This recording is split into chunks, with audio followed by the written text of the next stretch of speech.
I am delighted again. It has been a pleasure to work many times in the past several months with Deborah Ringen, who is our health and wellness staff person for our conference. I am Don Remick, one of the Bridge Conference Ministers for Southern New England Conference of the United Church of Christ. And our webinar today has to do with wellness and health as part of our series. So I'm going to silence myself and turn everything over to Deborah. Well, thank you, Don. I appreciate the opportunity to speak with everyone today. We're going to be talking about the model for healthy living, which the Church Health Center says reflects that true wellness is not just about your body, but also about the interconnectedness of body and spirit in the ways that you live. The call to ministry brings with it a particular challenge regarding balancing the 7 key areas and dimensions of life. Today, I will give you the opportunity to pause and reflect your wellness, reflect and assess on your wellness against the backdrop of a vocation, as well as to reflect on ways to support a healthy life so that you may continue answering God's call to a healthy ministry. Using the model of healthy living as a guide, we will explore the 7 key dimensions of living that, when balanced, lead to a happy, healthy life. The world is filled with such excessive demands on our lives due to the pandemic, racial injustice, the political scene, and so much uncertainty. There are many fulfilling and worthy opportunities for things to do with our time, yet there's not enough time in the day to do all we might think is necessary or all that we might like. For the next half hour or so, we will discuss the role stress plays in our daily lives and explore a method to improve balance in mind, body, and spirit.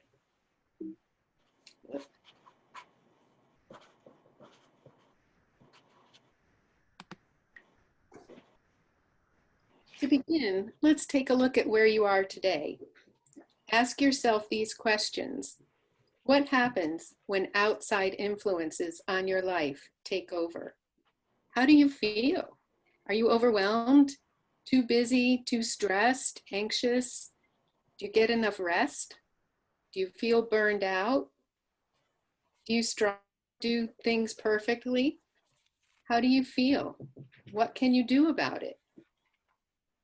You know, I did this presentation for a local church more than a year ago now, probably. There was a lot of concern about always striving to be perfect and to do things right. I happened to have a pair of shoes in the same style in 2 different colors. So that day I wore one of each. And when I brought up perfection during the presentation and asked the group about my shoes, one woman said, "You know, I noticed that in the parking lot when you were coming in before worship. And I didn't know if I should tell you or not. I thought maybe you got dressed in the dark."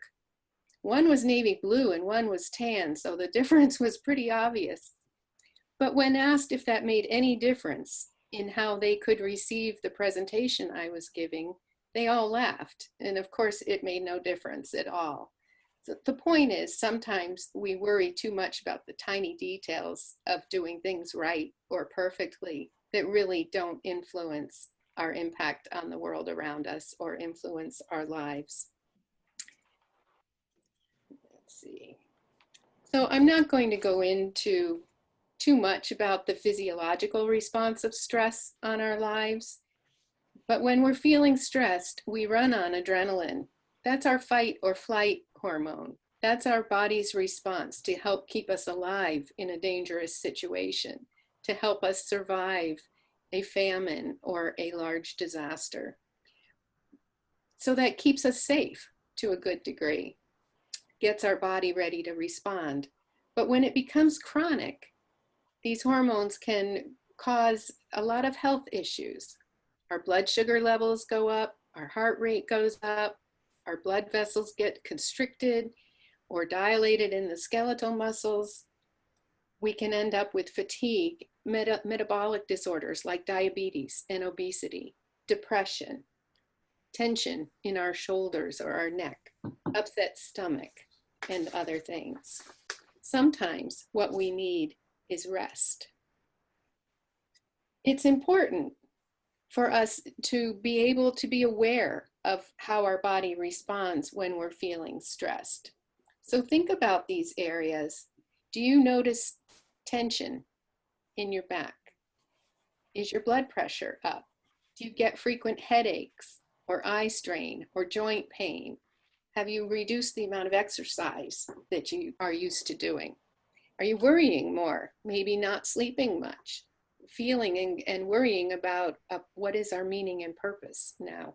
All of these things can happen during stress.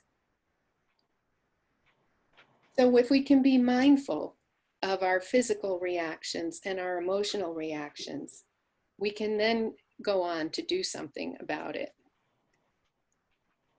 So if you noticed in the chat that there is a PDF, if you are able to download it, print it, you can take a look at it that way, or you can just look at it online with us now. The Church Health Center in Memphis, Tennessee is the resource body for faith community nursing, and that's where this model was developed. It was made to help us become more aware of all the areas of our life that influence a life of well-being. The Church Health Center writes, joy or pain in one dimension of our lives inevitably affects all dimensions. Even medical conditions result from parts of our lives we might not consider medically relevant. A balanced life takes into consideration what is going on not just medically, but in the areas of faith, movement, work, emotions, friends and family, and nutrition. With this model, we see the relationships between all parts of our life, and we have a tool to help us visually see where we might need to add some more balance or where we may be neglecting. One area out of balance affects everything else. I'm sure you hear all the time that we need to take care of ourselves, recognize our boundaries, our limitations, and support our individual needs. When we see where we are out of balance, we're better able to determine where to focus our energy. So take a look at this for a few minutes and rate your satisfaction with your own life, no one else's judgment, just your own life in each of these categories, with 1 being unsatisfied and 10 being completely satisfied. And once you do that, you'll notice on the circle, the little icons in the middle, the very middle of the circle is the number 1. And then the rest out to 10 move to the outer diameter of the circle.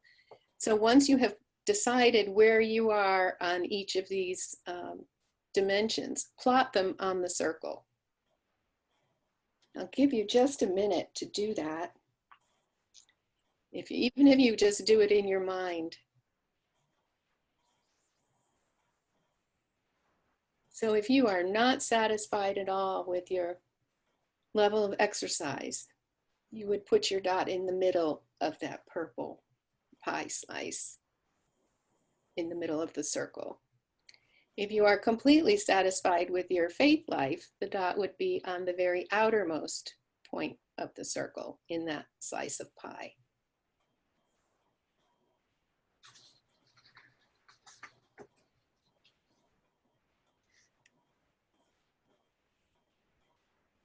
So what shape is your wheel? If you feel like unmuting and responding to that, or just putting a quick chat, feel free. Do you have a circle? Do you have a square or a very jagged figure of some sort? What happens if your wheel is lopsided? Will your bicycle roll down the street? Will your car move smoothly? We're the same way when one area is out of balance. Things don't run as well or as smoothly as we might like.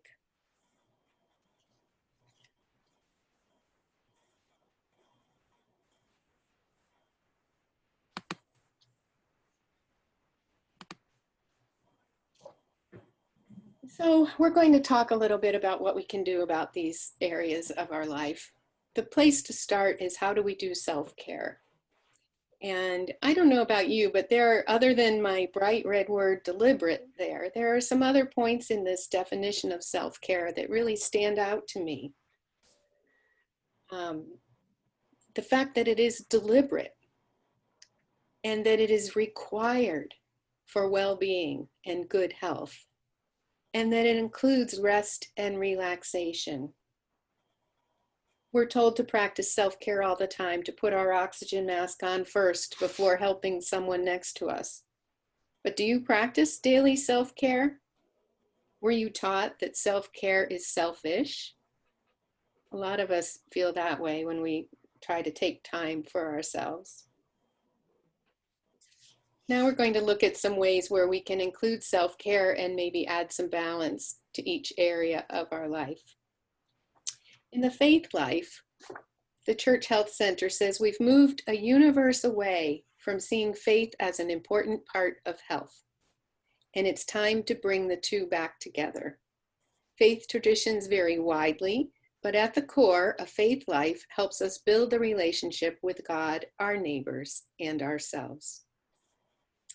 Affirming that we are body and spirit beings, created and loved by God. An intentional focus on our faith life enhances overall wellness. I'm sure that most who are watching could name any number of helpful spiritual practices. But think about some of the ways that you care for your spirit to reduce stress. Think about how you hear or feel the presence of God in your daily life. How important are these practices to you? What is the role of your faith life in your life balance right now? Even as religious leaders, sometimes our own faith life needs more attention. Are there some times when you can be the worshiper and not the worship leader? These things are all important for care of our spiritual life. Some of the daily practices might be meditation, different prayer practices, centering prayer, Lectio Divina, any number of prayer practices, walking in nature, Bible study, conversation with a trusted colleague or friend, music, and many, many other things.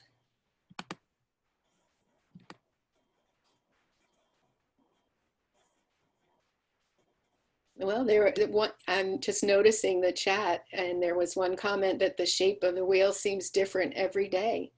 And that can certainly be true. And long hikes in the wood, zigzag circles. I gave this wheel to a group of clergy at a meeting some time ago. And one of the participants had been out on a medical leave of absence. And she said that had she looked at that wheel before she went out on leave, which was a very difficult decision for her to make, that it would have looked totally different than it looked when she was returning from her medical leave. It's just a really good visual picture to help us keep perspective on our daily lives.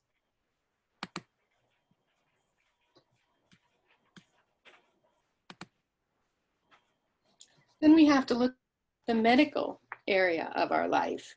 You know, you are the expert in your healthcare. Your doctor is your partner in managing your care. Doctors have education and training and experience that you don't have, but you know yourself better than your doctor does. When it comes to your medical care, you bring something important to that conversation. You need to stay involved and participate in your medical care.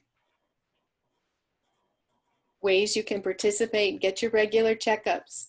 Even in the light of a pandemic, doctors' offices are open. They are managing with telehealth and very strict guidelines to keep everyone safe.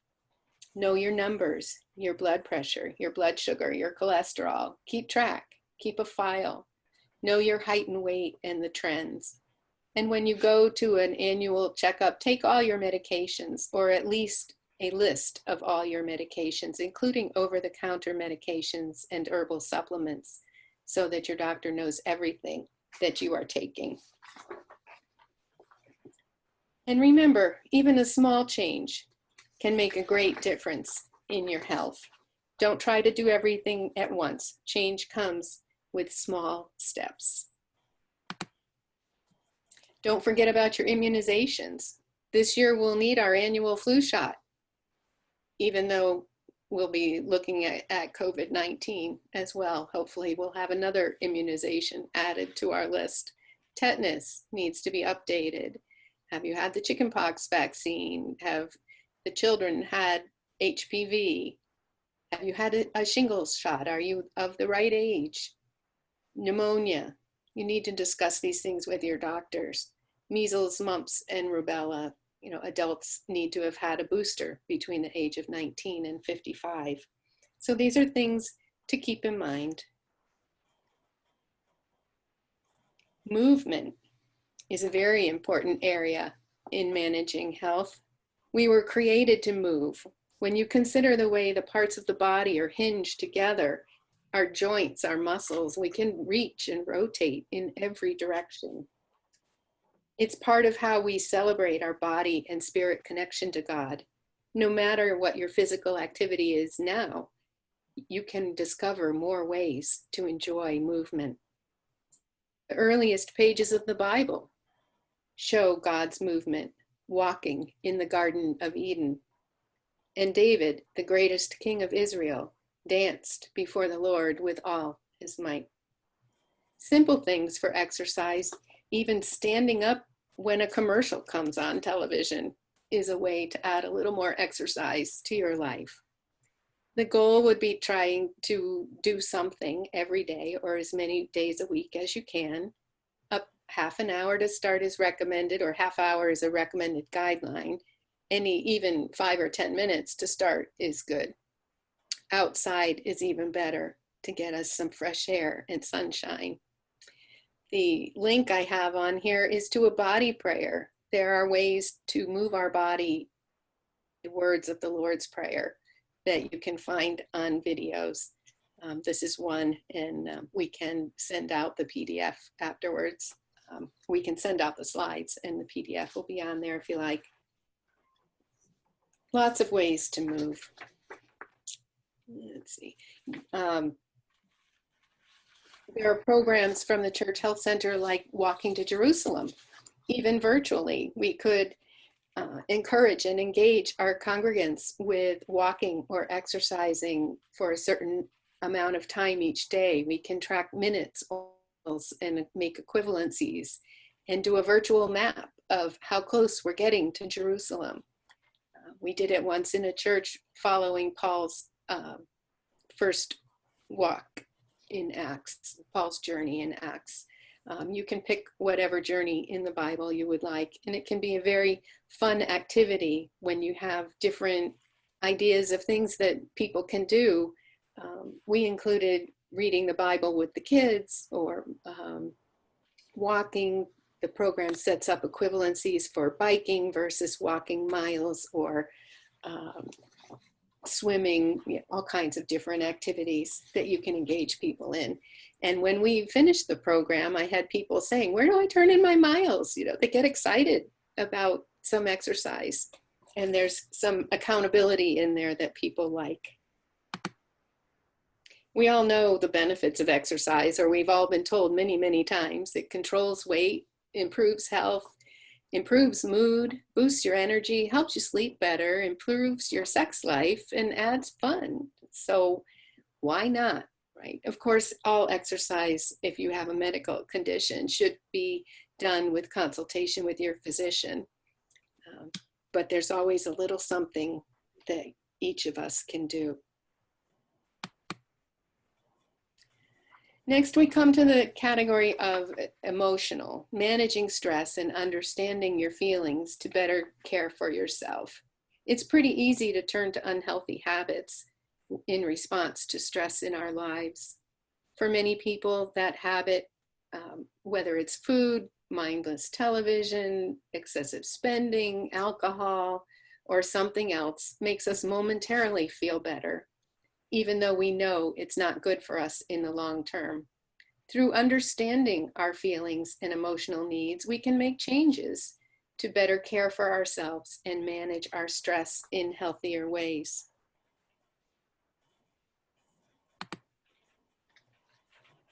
If you are experiencing any of these emotional concerns, mood disorders, a new onset of depression or substance abuse, extreme sadness, hopelessness, helplessness, apathy, or difficulty remembering, it's very important to seek help from a friend, colleague, a counselor, a mental health professional, your physician, or a spiritual director. And then, of course, I'll get to some other community resources in a moment here. I really like this picture. When we're stressed, if we can just try to think of stop. I mean, how many of us have felt like the guy on the right-hand side, just, you know, doing everything all at once, multiple screens going, the cell phones ringing, there's papers in front of us to attend to, somebody's at the door asking us questions, you know, too much information and too much activity all at once. So if we just can stop ourselves, take a deep breath and pause, think, and look at what's in front of us to prioritize, then we can proceed. And that can go a long way in reducing stress. By identifying our stress signals, those feelings in our body, it can remind us to stop and take a deep breath. We can get a glass of water, stand up and take a short walk, just do some stretching exercises if need be, even in our chair. We can learn what we can do to positively manage our stress with healthy eating and exercise. And then we can better engage in all of the activities of our life. Attending church, praying, socializing, even attending church online, participating in the chat online can improve our well-being. And it's important to accept help from friends and family when we need it. It is not a sign of weakness to accept help from others. You know, Jesus taught us to love ourselves as our neighbors, or love our neighbors as ourselves. And we are taught to help others all the time. But a pastor told me once, you know, with a resistant congregant, if none of us ever accepts help, then no one can do what Jesus has taught us to do. So we all have our time to accept help and to give help to each other. And both sides of that are good for our mental health. We need to set boundaries on our activities and our time. It's okay and even healthy to say no sometimes. I think when my 3 sons were young and the PTA would call with another job or another duty, you know, saying no didn't feel available to me unless I had an excuse or a reason why I couldn't do what they were asking. But it's okay just to say something as simple as, I'm sorry, that's not going to work for me right now. There are jobs for all of us, and we each have different gifts. And so we don't have to say yes to everything. Remember, many bodies make one whole. We each have a job to do. There is work for everyone, and we don't need to do everything for everyone. Other ways to support ourselves and each other. There are many resources on the Southern New England Conference website, the National Alliance for Mental Illness, and our local community social service offices, mental health crisis lines, and local hospitals and counselors. So please, if there is an urgent need, reach out and get help. In the area of nutrition,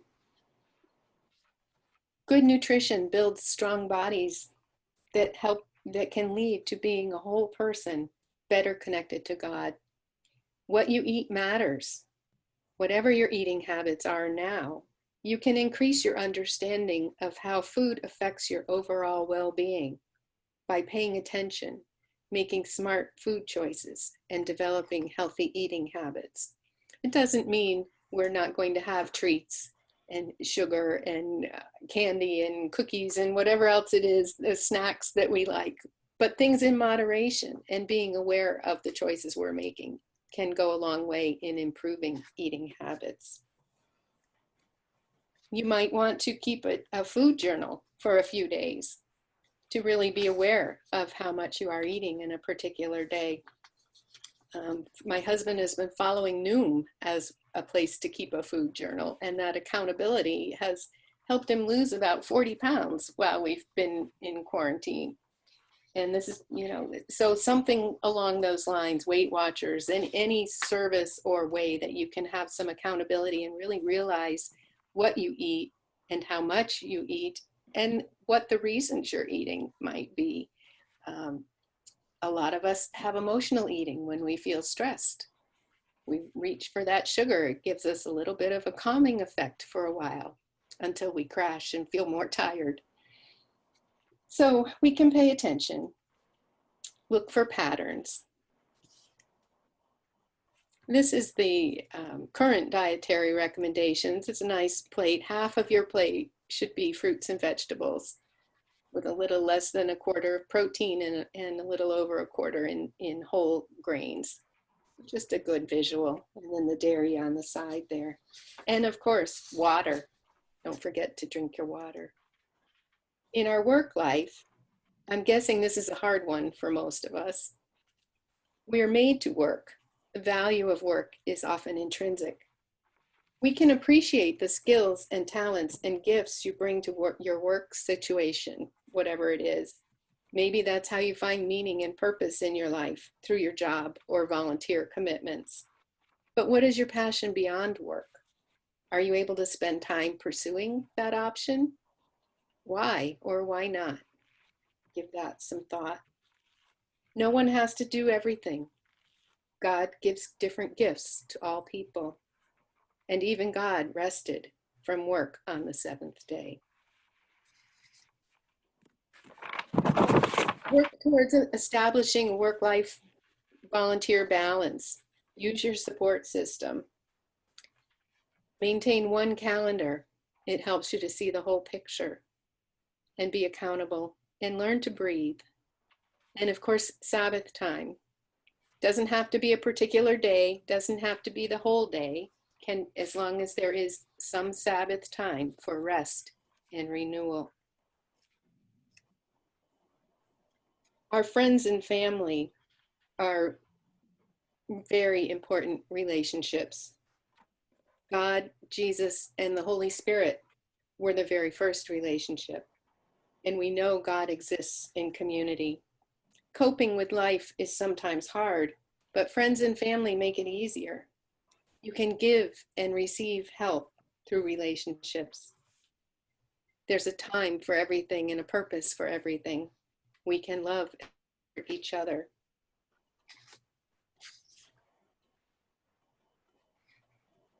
Sometimes we take on responsibility for things that are beyond our control. This can cause emotional distress. I love this book, The Four Agreements by Don Miguel Ruiz. Even without the book, the four agreements: be impeccable with your word, don't take anything personally, don't make assumptions, and always do your best, can be very freeing from limitations that we create and unhappiness we create. Much of our worry comes when we are not paying attention to these four agreements. We cannot be responsible for how everyone views what we say or do from their worldview. We only know our worldview, our perspective at the time. So the way someone reacts to us may be totally, may have no relationship to what we just said or did. And we may spend a lot of time worrying about why that reaction happened. So these four agreements can be very freeing.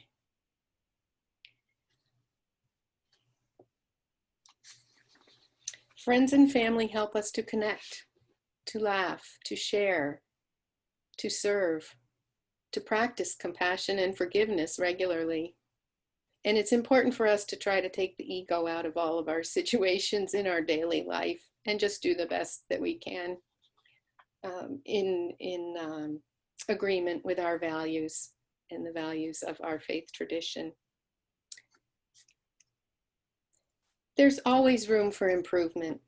We can start trying to think that we can be perfect creatures. Thinking we can score 100% on every area of the model for healthy living and achieve complete health is not the message. The suggestion is that if we can understand and be mindful of all of these areas of our life, we can help ourselves live a happier, more fulfilling life of well-being in relationship with friends and family and our God. It's not meant to be stressful. Someone said to me, "You're telling us we don't have to be perfect, and now you just told us all these things that we should be doing," with that big should word, right? They're just reminders, gentle reminders of a way to live a healthy life by understanding the nature of wholeness in each of the 7 areas and the way they come together in balance. So how will you begin living a balanced daily life? You can take a look at these questions and use them for further reflection. You know, what physical, mental, spiritual, and behavioral symptoms do you experience when one area of your life becomes unbalanced? What area of your life needs more attention at this moment in time? And what will you do to improve balance in your life? So that is what I have today, and we are open to discussion. I'll catch up on the chats. Let me go back to that screen just so we're not looking at a black screen.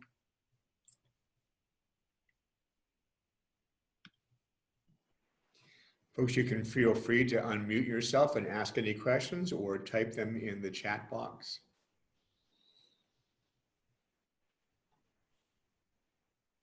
Can we be video with each other?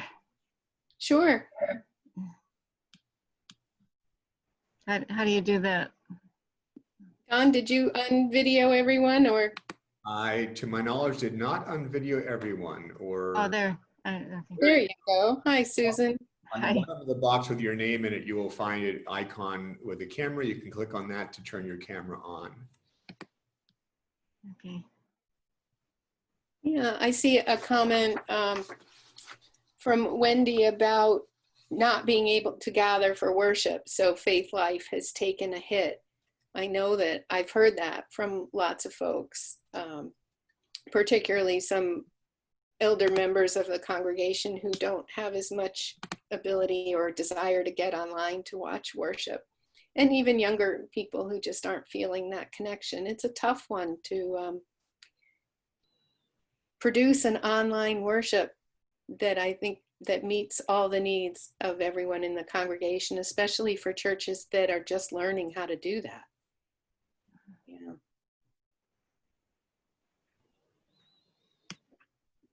Deborah, if you want to switch back to the gallery view, you can stop the screen sharing and that'll fill the box. Perfect.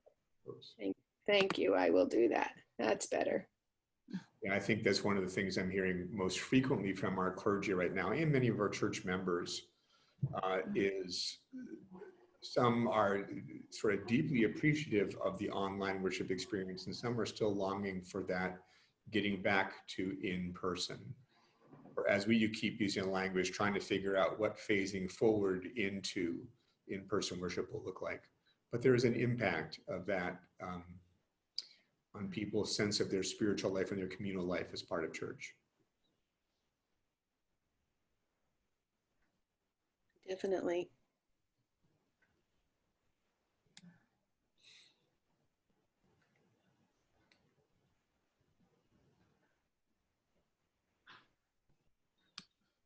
Does anybody have any comments about the wheel, the model? Does that seem like something that is a helpful visual for you?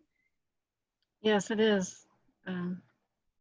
I'm meeting with my financial advisor tomorrow virtually, and I wanted to know where does financial fall in the wheel?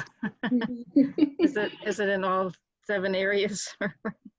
Yeah, there are some, the Living Compass, I think, calls it financial. I guess work, probably in the work category. Work, yeah. Financial would fit in this particular model. And you said that we were able to get a slide of what you presented, or? I can do that. Don, you have the list. I think one of the things that we can do is when we finish the webinar, the recording itself will be uploaded. We can put it on the website and we can attach to that website Okay, yes. the PowerPoint presentation as well. Okay, very good, thank you. I'm thinking, in the area of balance, one of the things, some of our clergy have gone through a program. It first came out of the Episcopal Church, but our pension boards has offered it. And we're hoping to bring a piece of it here to our conference in the coming year. But they talk about, health from the, that whole sense of nutrition, your physical health, your exercise, sufficient rest.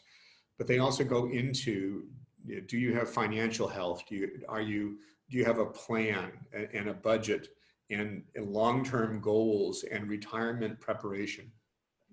They also talk about vocational health, that sense of, is the work you're doing, does it really echo deeply with where God is calling you? And then they talk as well about the social and relational health. So I like the wheel because it kind of reminds me, particularly when I like someone's comment on my wheel's kind of like a flat tire, and mine was a bit zigzagged. But looking at that as a visual reminder of what I know but don't always pay attention to, which is where is my life right now out of balance? And that makes that awareness tangible for me. And every once in a while, I need to revisit that. Just to remind myself, how am I doing on the balance in my life? Yeah, I think when you were talking about the vocational health and other categories there, it reminded me probably under medical, we should be talking about advanced healthcare planning as well, along with the financial planning. Yeah. Especially now with the coronavirus, when loved ones are not always allowed to be in the hospital with the person who's there, not be able to speak for themselves. So it's important to have had these conversations with our loved ones and our healthcare representatives so that they are confident in the decisions that they may need be called on to make. Yeah, that's right. I also want to remind folks of some of the pieces that were in chat here, that on our conference's website, there are a variety of resources related to some of the aspects of health. We do have a section called Faith Awakenings, which will point you to a variety of spiritual practices and resources. There's also a whole segment in the coronavirus section of our webpage that looks at resources for mental health and well-being. And for many years, we've had on our disaster resource and response page, the DRRT page, some resources around wellness related to events that are traumatic in our lives. Some of those clearly come in moments of disaster where it impacts the whole community. But there are all kinds of ways in which disaster or where trauma has impacted our lives. And there are some resources related towards looking for the signs and symptoms of trauma and trauma's impact and looking for ways to remediate that. So again, I encourage you to go back to the SNEUCC.org website, fish around for some of the resources that are there. Yeah, thank you, Don. Yeah. We had a comment also that this model might be able to be used as a one-time class or a series in a virtual learning experience outside of the conference here. And I agree. I think, if you put in model for healthy living into a Google search, you will find many of the pieces are free resources available for download. There is the wheel, there's a little bit of explanation about each of the areas. You can also, there's also a packet available directed completely towards clergy for individual reflection on each area of the wheel. I have this little book that is, can you see that? Mhm. That's available, I think, for $10 on the Church Health Center website. And there's a reflection for each area. So you could do a small group class with a week focused on each dimension of healthy living. And that would be a good guide for that. So there's lots of ways to build on this. Oh, and I see Gloria is planning to join a new gym. Regular commitment to exercise helps keep balance. Yeah, I do think exercise is one of the best ways to maintain mental health and a sense of well-being, Yeah. especially when we're quarantined and isolated. Thank you, Wendy. Congratulations to my husband. Yeah. I'm impressed. Yeah, I was too. You know, it's been a lifelong battle for him, but Noom spoke to him and it's worked. So What is noon? Noom, it's Noom. It's a weight loss Oh, I see. kind of coaching I see. website and app. So Mhm. he has to log everything, and then they give him things to read every day and Mhm. different recipes and suggestions. And I tease him all the time because he came by where I was sitting one day and he said, you know, you can put really ripe bananas in the freezer and then make smoothies out of them. And I thought, oh, you know, that was a revelation for him. And I've been keeping bananas in the freezer for smoothies and banana bread for years, but suddenly he was able to learn it and absorb it from the website or from this program. So yeah, it's just, he knows that I tell that story because Mhm. it's just one of the fun suggestions. And I think the wheel and the church, what is it again? Church Church health, Health Center. health center. It's very good, and this would be very good practical information to share with church members. Yeah, Yeah, it is. we all need to learn it. We all hear pieces of it all the time. Mm. I think this gives us a new perspective, a new way to look at health and wellness and our whole body care. The more we can hear those messages, the more they sink in. Yeah. Anybody else have any thoughts or motivations? What are you going to go do from this?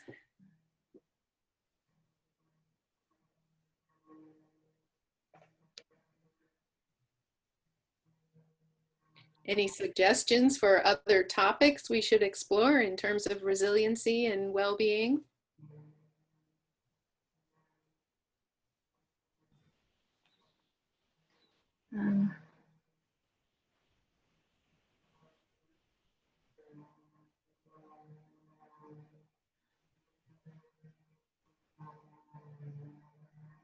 I guess I would just echo your boundary setting. That has really been a practice that has helped me to what is mine to deal with and what isn't. Mm-hmm. Yeah. My back starts hurting when I begin to take on too much beyond what is mine to take on. Mm-hmm. So that's a good sign for you that, well, this is something I'm not supposed to be doing. Mm-hmm. Yes. Yeah, good. Yeah, I deal with that issue probably every day, you know, something new comes up and they're asking for volunteers or donations or something. I say, I can't do this. I'm gonna pass. Yeah, yeah. In fact, it's I'm getting like 3 times the number of emails that I used to get before the pandemic, and it's just like the whole world is online trying to reach us. Yeah. It's true. Sometimes it does get overwhelming, so I just delete. Yeah. And I also would add to that my compassion. I tend to, you know, take on or become concerned for too many people's needs. Mhm. And That means you have a big heart. Definitely. But that can lead to compassion fatigue, and we can Yeah. and, empathy and really taking on another's burdens rather than helping to be a witness to it and helping them to work through what the issues are, empowering them, I guess, and walking alongside. Yeah. So somebody wants to schedule a virtual walk. Sounds good to me. I'm not quite sure how we would do that. I guess we could schedule a time and put on headphones and maybe play a guided meditation and go for a walk. Or maybe we could do it like the distance walk. We have some distance that we set up in a place that we're walking to, and then we can do it at our own time and then chat maybe once a week about the walk. Yeah. Yeah, that might be good. Kind of like a book group, but a walking, Right. walking check-in. Yep. That sounds fun.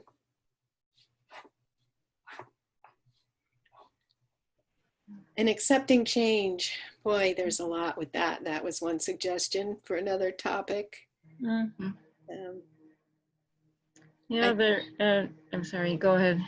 I was just going to say, listening to Dr. Brian Sexton last week and focusing on the 3 good things every day, I think is one way that we can learn to live with change by still feeling gratitude and building hope in our lives as the change goes on around us and we begin to slowly adapt. I think the hard part is this is a transitional time. We just don't know how long and when we'll be done transitioning. Right. Right. We know what the world itself will be like on the Right. other side of the pandemic. Yep. You know, the ongoing adaptations and resiliency that we're called into. Yeah. You know, it almost in some people's minds is the worst horror film they could have ever watched, but they're living it. Yep. And helping them deal with that uncertainty and grief. You have to step away from them sometimes and just build yourself. Yeah. We often talk in the blog, and I'm trying not to be too preachy here, but I think our stories, you know, that are part of our faith tradition are full of that place of journeys and wilderness wanderings and, you know, in the desert. That's a deep part of our story. I'm not sure there's part of our practice or even our mindset. But in a world that's going through a pandemic, I think it desperately needs the church to reconnect with that part of our story that knows or teaches how to be, you know, the people of God in uncertain wilderness liminal times. That is something that we have that we could share with the world, but I think we also need to learn it ourselves better than we have learned it. Yeah, we've read the stories of Abraham and Moses, and we know how those turned out. We don't know this one. Correct. No, that's the hardest part for everybody. We like to be in control. We like to know where we're going, what we're doing, how we're going to get there. But we have to take the stance of maybe letting go and letting God right now. It's not so much control for me, it's how many more adjustments. Yeah. How much can I absorb? Mm. At what point does, I'm using all the old classic metaphors, at what point does my cup overflow in a way that's not helpful?